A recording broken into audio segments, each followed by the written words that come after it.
All righty, it is crossover time. Mark Willard and Dan Dibley joining us. Yeah. And that's always what happens at this time of the day. Yeah. And it's well done. Mostly enjoyable. Mostly. Yeah. Well, you are smiling. That's a change. Of course. Yeah. You were smiling last week when you took a shot at me. No, I was listening. No, the segment before you weren't smiling. Yeah. It's what are you talking about? You're happy to see these guys. I am. That's all. That's all I'm trying to highlight. Because last week, Thursday felt like a Friday because I wasn't here. Your words. That's true. I was listening. He did say that. Facts. Yeah. Ernie Chavez texted him. Yeah. No, actually, I actually happened to be listening at that time. I was. It was my birthday. Oh, happy belated. Yeah, you found a way to take a apology not accepted. That's all right. You found a way to take a shot at your boy on his day off, which was kind of cool. But by the way, let me just. I want to respond. I want to respond to Willard from a few weeks back. I was going to say I haven't said anything yet. Not yet. Right. You can't respond until I speak. Preemptive strike. That's fair. Yeah. You know, we were talking about golf and handicaps, and you asked me about mulligans. Oh, I remember this conversation. Yeah. I said, well, you've been stewing on this. I said, well, you know, we have a group of about 16 or 20 guys that all kind of play by the same rules. About 50. And and we play tournaments, and so we all have a unified way to do the handicaps. And one is guys have an opportunity to take a mulligan. Off the tee only. Oh, yeah, only off the tee. One mully, one toast. However, what I'd like to tell you is that was about a month ago. Mm-hmm. I have not taken a mulligan since, and I will never take another mulligan unless it's part of the tourney, the championship tournament, where it is a rule that everybody can take. I take no mulligans. And is that because of our conversation? Is that what you're saying? Yes. Yes, it is. I love it when I get to you like that. It was a good. It's amazing. He's back. It's amazing. The real reason, though, I had no idea that had such a profound effect on you. It went, it didn't take me all the way from A to B, but it took me halfway, and then I realized, if I don't use a mulligan, my handicap will be higher than most of the other people who do. That's true. At least, on balance. So what happens when you put one in the drink? You drop it and you hit 3. By the way, in a area. higher handicap is a good thing unless you have a big ego. Exactly. Like, is your handicap about your ego, or is your handicap about making money off of your friends? I love golf and the handicap system. It's a great point, because last Friday when I was off, I played golf with Derek Petrak, who you introduced me to. Yeah. And I shouted you out when we were out there at Contra Costa Country Club, and I played with the Friday group, and I was a 15 handicap, and from those tees, I was getting 16 strokes, and I won a skin. W. Yeah, W cash in pocket. Yeah. Rules Shout out to everything Chrissy around Hine. Thank you, Cream. Get the money. Ice Cream Social's been moved. But the ice cream That's too inside, the ice cream's already in the freezer. Don't tell anyone. Really? No way. Are you going to literally scoop and score? That ice cream's not going to make it to the Ice Cream Social. Now that I saw that, I went in there to get some ice, and there's no ice because the whole thing's filled with ice cream. Oh, which is not a bad thing, except for, now I know. We have a coworker who may or may not have thrown a tantrum yesterday over the fact that the ice cube trays have been removed. We have a coworker. I almost threw one just now. Who was the other? I won't name him because then just name he's me. Still mad. I okay, want does he work coffee. in the morning? Who decided that the ice afternoons? No more ice at Odyssey. Now we just have ice cream that we're not allowed to eat. Correct. And then that's tantrum worthy. Well, and it is because, and I don't want to do too much here on ice, but I guess apparently we have time. But our ice service here is like 4 or 5 ice cube trays. Shout out 1981. And these ice cube trays are no longer in the freezer because there's ice cream that is taking up that real estate.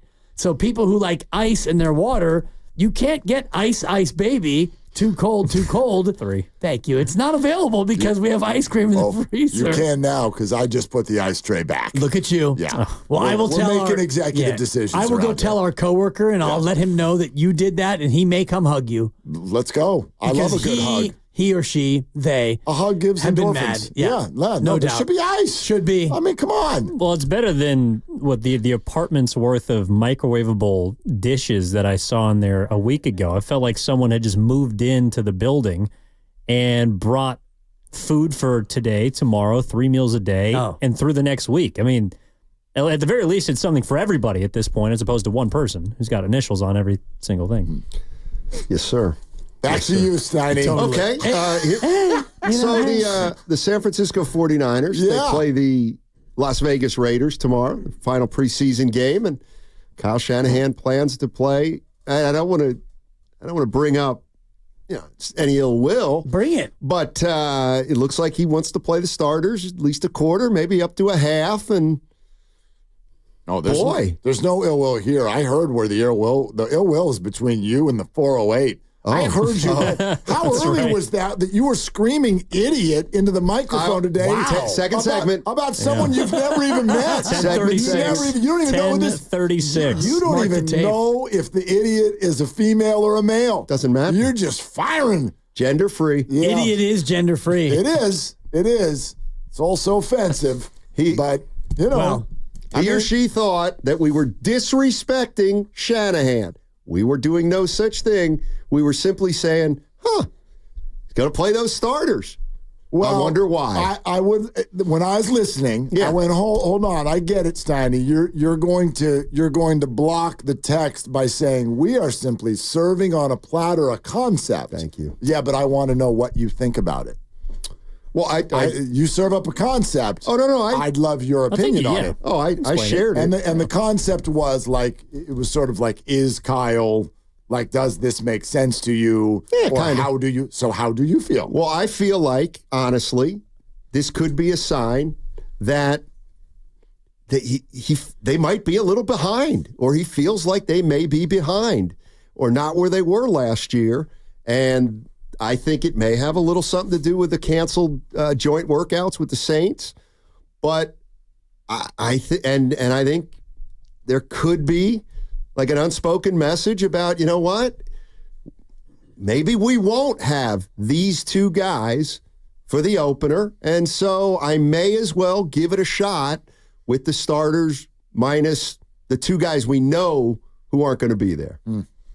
I think that it's as simple as, football players play football to get ready. And I wonder how other teams are treating it. And I remember last year, and I think, Evan, you had this earlier, where last year in preseason game 2, they all played. Yeah, and they didn't play in week 3. Right, but this year they didn't play in week 2, so now they're going to play in week 3. So I wonder if it isn't as simple as, like Steiny's saying, you didn't have the joint practices in week 2, so you didn't play him, and so now you need to get him some reps, and so you play him in week 3, and you do get him sharp. And I also think that you may be onto something, Steiny, about them being behind, or him being, Kyle Shanahan being slightly unhappy with where they are in their progress, and the Super Bowl hangover thing could be a part of it. But you ultimately have, between Friday and the opener, you've got 17 days. Right. So it's a little bit different. You have a couple of extra days if you do want to play them a little bit more. They have more time to get fresh and get ready for the opener, because you don't have to play in,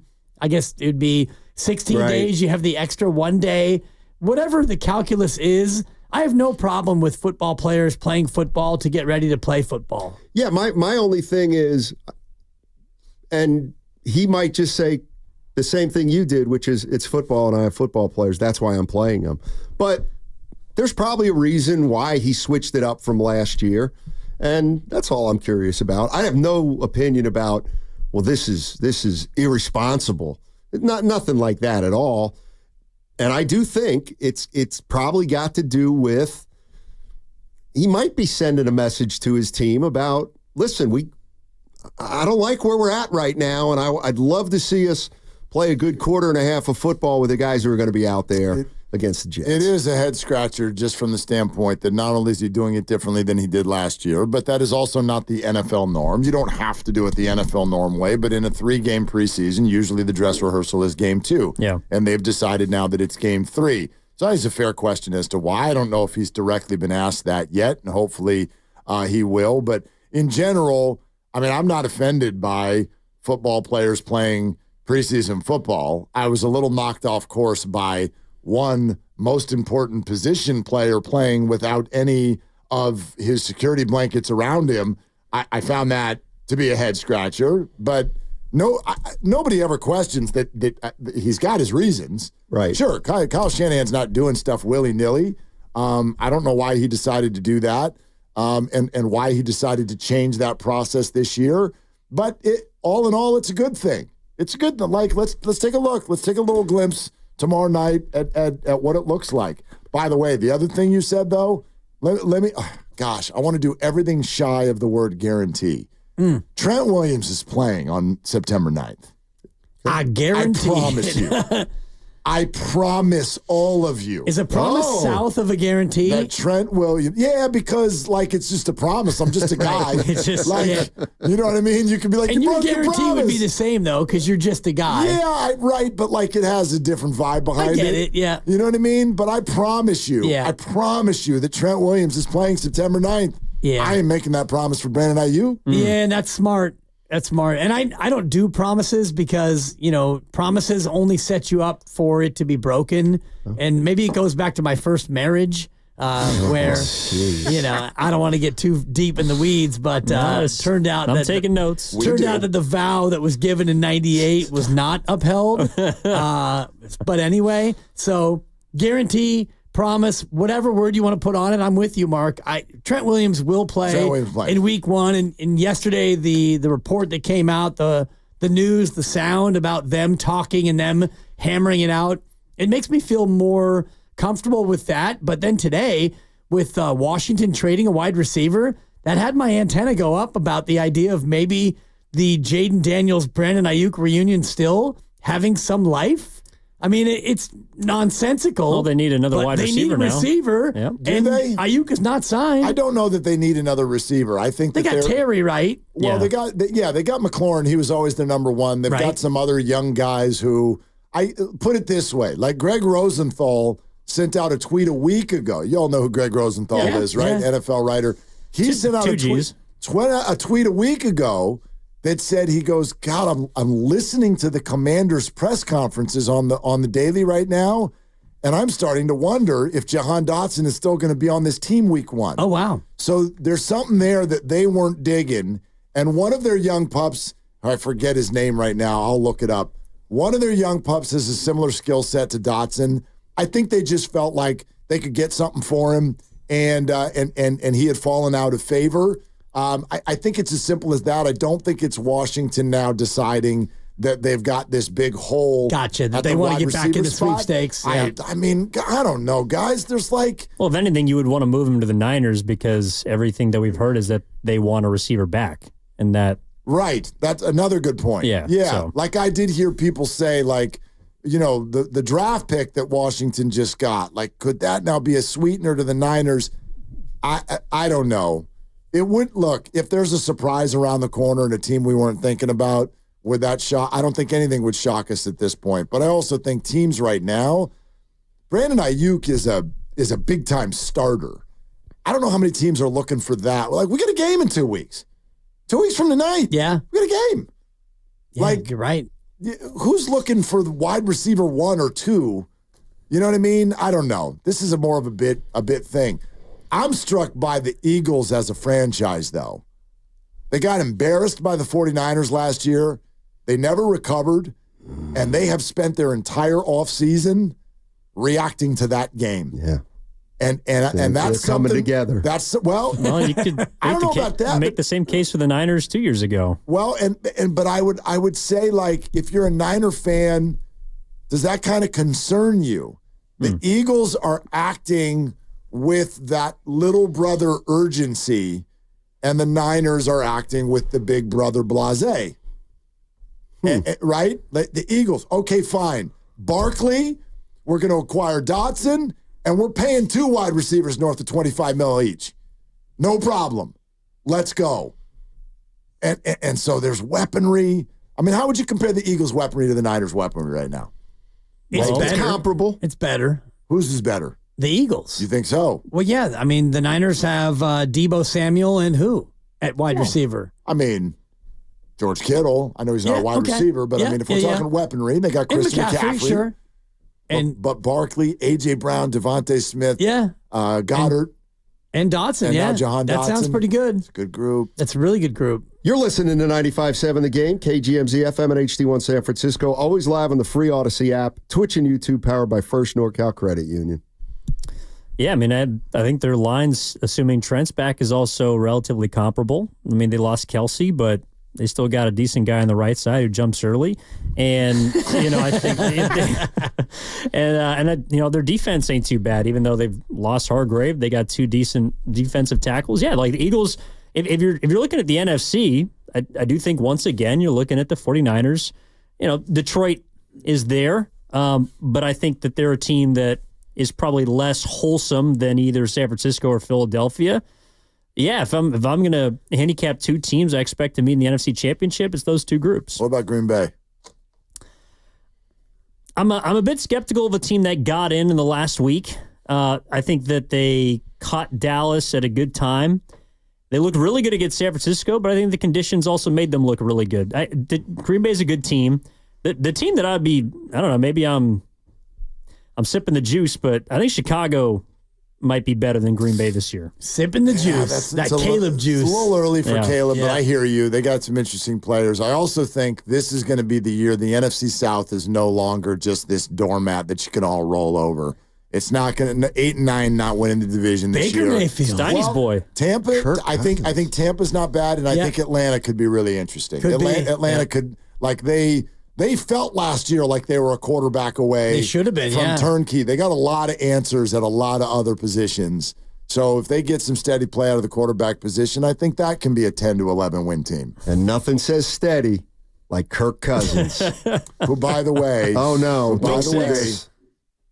Evan, I'm sorry, he is a franchise quarterback. He's a franchise guy. That was a really interesting conversation you guys were having. Oh, thank you. Well, your definition of it, I see it very differently, but it was interesting. You sort of were like about, does a team draft you and then keep you? And I'm like, well, wait a minute. What about the team that acquires you, that pulls you away? You could look at Cousins through the perspective of Washington or Minnesota, but look at it through the perspective of Atlanta. Look at what he's making. Atlanta absolutely thinks he's a franchise quarterback. So much so they drafted a quarterback in the first round. But eventually, But look like Kirk's number cannot be moved for 3 years. Penix is playing the Jordan Love Aaron Rodgers game. And by the way, Aaron Rodgers, I think the Jets have a franchise quarterback. He's 40, but whatever. Yeah, I mean, I don't know. That's a franchise. I don't know. To me, it's more. I think he was. It's more about the salary than it is about the player. I actually think it's not about the salary. It's about how you build around him. I think is Kyler Murray a franchise quarterback? They think so. Right. That's a good answer. You know what I mean? But they do. They paid him like one. Right. And I think his number is massive. I think the Giants thought Daniel Jones was. I don't think they do anymore. No, but his deal, they can get out of that after this year. So it's a little bit of a different That's why I don't think he is, because I don't think he sees the end of his deal. All you got to do is watch Hard Knocks, and he's not. Exactly. They got on the phone to try to trade up to 3 to get Drake May. And the Patriots are like, no, we want Drake May. And I'm like, fine, we'll just stick with Daniel Jones. Exactly. That's not a franchise quarterback. There's something about just the inner desire of a front office to be like, that's our dude. So I totally got, like, to bring it to Brock, I get what you guys are saying, that you can't call him a franchise quarterback yet. I see that. But in the Niners' heart, they absolutely are behaving in this moment as if that's their plan. Well, that I agree with. But they don't the owner already said it. The owner already said that he's going to reset the market. And the finances are not even a factor. They couldn't be even if they wanted him to be yet. Yeah. Would the Niners extend him if they could? Right now? Yeah. I think they would. That's a great question. If he was after his third year right now, or like last February or March. Like if he had sat his rookie season, done what he did second season, now this is where they have to pay him. He would have gotten 55 or 57 million. The Jordan Love contract. Exactly right. No doubt. I agree with you. I agree with you. And they paid Jimmy on a hell of a lot less. Oh, boy. Also paid a hell of a lot less. But yeah, I mean. Well, but that was top of the market at the time, That was top of the market. Yeah. No, I agree. Because the other thing that I brought up was if everything plays out like 2020 this season, God forbid, I still think they pay Brock Purdy. Like if he is Jimmy Garoppolo, he gets hurt, they somehow end up with the third overall pick this upcoming draft. Oh my God! I'm just no. So follow him to the end. Yeah. That was just such PTSD. PTSD. Yeah, I'm sorry about that. Go ahead. I apologize multiple times before I brought it up. I still think they pay Brock Purdy, and I don't think they draft a quarterback. Probably. Which is why that I do look at Brock Purdy. Inevitably, he will become a franchise quarterback. I don't think they looked at Garoppolo like that. I mean, in fairness, they always said Garoppolo's durability was part of the issue. And in that case, if that were to happen this year, and here's the one thing I'm hearing more and more of, how impressed they were with how Purdy came back from that injury against Philadelphia. It feels to me like at the beginning of the season, they were a little worried on how he was going to come back from that injury.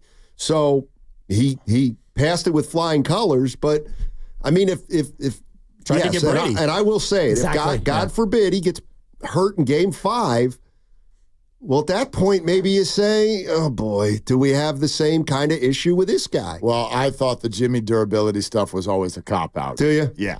I thought I do give it a little merit. Yeah, but I thought that was a way to make it nice. Probably. Like, oh, Jimmy, like, I don't think they wanted Jimmy anymore. And Injuries probably diminished his ability, though. Yeah, but maybe. I just think there was more to it than that. You could see it. There's too much evidence. There's like, it's the NFC title game. Let's hand off all but 8 plays. Like, there's too much evidence out there that Kyle was just not that into Jimmy. And then as far as Brock, and the beginning of last season, I mean, Steiny, I've heard more than whispers that was all way more wobbly than they let on. Like Brock. So they were worried. Oh, and Brock was only playing at probably 70% arm strength for as much as the first 6 or 7 weeks. Yeah. There was like week-to-week questions about whether it would hold up, and he came through, but like that was dicey. That was week-to-week dicey. And mean all the while they're winning every week. Yeah. You know, they're 5-0. So, yeah, that was crazy. Yeah. Odds they start 5-0 this year? Not great. No. Yeah. Odds that they start 1-0 this year. Better than 50-50. That's what I'm saying. Maybe. They're favored. Yeah. They are favored. It's 5.5. probably 70-30, but yeah, the people I've talked to are looking at that 5.5 and saying, get to it early. That number will drop. Aaron Rodgers will tell you right now what happens when he comes to Levi's Stadium, especially at night. In the regular season. That's an L. Here's the question. Will the 49ers not be favored in a game this year? Yes. Yeah. There will be a time. I'd argue that that's probable. Yeah. Okay. Yeah. Because they're not right now. They get They're Kansas favored City every at game. home. In all of them. Yeah. They get Kansas City at home. That might help. Yeah, Could. that's true. It could, but I mean, depends on where you are health wise and all the rest of it. But I mean, you're asking them to be what when they have Kansas City here 6-0. I think that's week 7. If BA's back by then. BA. Yeah, sure. All right. Brandon Allen, right? Before you go, I'll be around. were you guys listening the other day when I texted our odds guy and he said how, like, if Brandon is not on the 49ers, how their Super Bowl odds change? Did you hear that? Did you hear that, E? No. Okay. So right now they are co-favorites with the Chiefs at 6-1, plus 600 to win the Super Bowl. I said, what if Brandon Ayuk is not on this team? How far do you think their Super Bowl odds drop?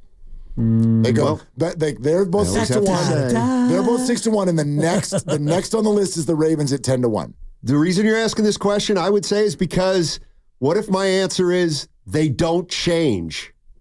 Evan? I would say 8-1.